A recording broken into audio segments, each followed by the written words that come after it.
वालेकुम प्यारे बच्चों, आज मैं आपको एक मजेदार सी कहानी सुनाने जा रहा हूँ जो कि एक दूध वाली के बारे में है जो कि दूध बेचती थी। उसका नाम है मोली।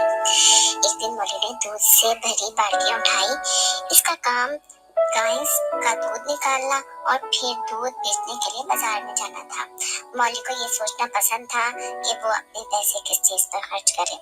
जैसे ही दूध से भरी बाल्टियां लेकर बाजार गई, इसने दोबारा इन तमाम चीजों के बारे में सोचा जो वो खरीदना चाहती थी। सड़क पर चलते हुए इसने एक केक और ताजा स्ट्रॉबेरी से भरी टोकरी खरीदने का सोचा। सड़क से थोड़ा सा आगे इसे एक मुर्गी नजर आई। इसने सोचा, मुझे आज से मिलने वाले पैसों से मैं एक मुर्गी खरीदूंगी। वो मुर्गी अंडे देगी, फिर वो दूध और अंडे बेचकर ज्यादा पैसे हासिल कर सकेगी। इसने ये सोच जारी रखा। ज्यादा पैसों से मैं एक फैंसी ड्रेस खरीदने के काबिल हो जाऊंगी और फिर मैं बाकी जो दूध वाले हैं उनको इससे जो है जेलस करूंगी, यानी कि वो इससे जो है वो हसद करने लगेंगी।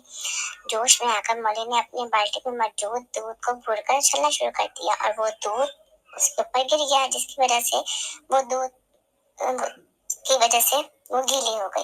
भीग कर मोली ने अपने आप से कहा, ओ नो, अब मेरे पास चिकन खरीदने के लिए इतने पैसे नहीं होंगे।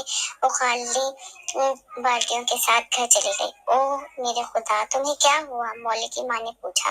मैंने इन तमाम चीजों के बारे में ख्वाब देखने में बहुत मसरूफ थी जो मैं खरीदना चाहती थी कि मैंने बाल्टियों के बारे में भूल गई। इसने जवाब दिया, ओ मोली, मेरी प्यारी, मैंने कितनी बार आपको समझाया है कि अपनी मुर्गियों को इस वक्त तक मत गिनो जब तक कि वो बच्चे ना निकले, यानी कि हमें वक्त से पहले जो है वो